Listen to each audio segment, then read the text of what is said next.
Hi friends, thanks for coming back. This is our fourth now installment in our series for first-time homebuyers. Thanks for coming back. This means you're really serious about becoming a first-time homebuyer. I'm personally excited for you. Let's get into it. So coming your way today, finding a home. We've already discussed first steps for first-time homebuyers and how much can you afford. Finding a home is actually the really exciting part. Let's kick it. So first-time homebuyers part 3, finding your first home. There's no real scientific formula to finding your first home, but we have a process that has worked for us personally and our clients, and we think it'll work for you. So fasten your seatbelts, here we go. Step by step. Research the neighborhood you think you'd like to live in. Talk to lenders. Provide documents to your lender of choice. Get qualified. Calculate your ratios. We discussed this in vlog 2, how much home can you afford? And ask for a pre-qualification letter. And what all this means is to do our kind of housekeeping before we get going. We want to get that pre-qualification letter from your lender. And in order to do that, we have to provide them certain documents like pay stubs and some tax returns and those kinds of things. Your lender can help you understand what you need. To get a pre-qualification letter or pre-approval letter is a really big important step because it'll tell a seller that you're serious and you're not just kicking tires. Sign a representation agreement with the buyer's agent. We'll touch on this in a moment. Look at listings on the market. Make a list and drive by the houses you select. This is real important, especially if you're new to the neighborhood. Documents. Your lender of choice will want several documents so they can start crunching numbers, so don't be shocked. They'll need your 2 most recent pay stubs, your 2 most recent bank statements, copies of your last 2 tax returns, or if you're self-employed, your profit and loss statement for the last couple of years.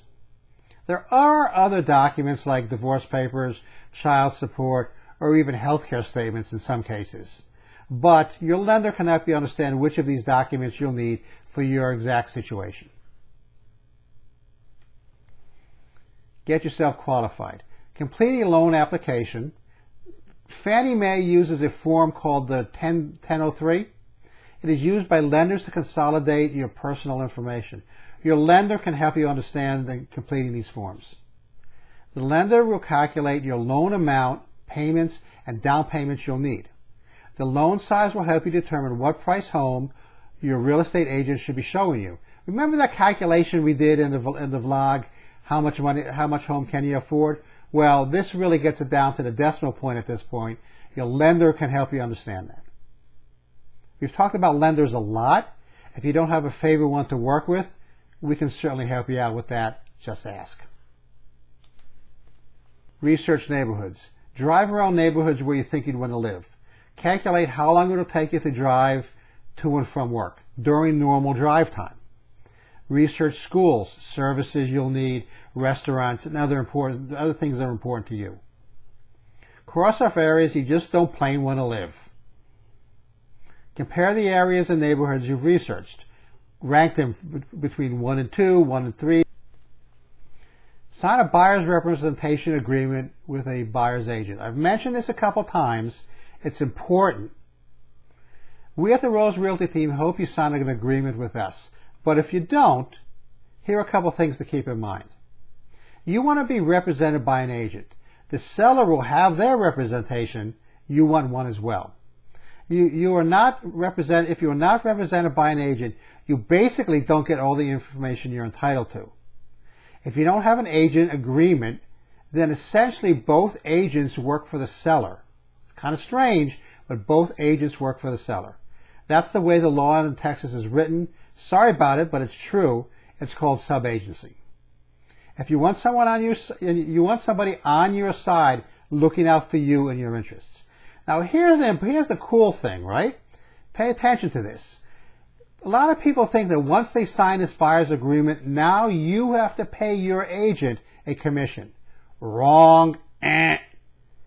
The commission is still paid by the seller, but Once you sign this buyer's representation agreement, you're then entitled to full information that the agent then finds out about this house.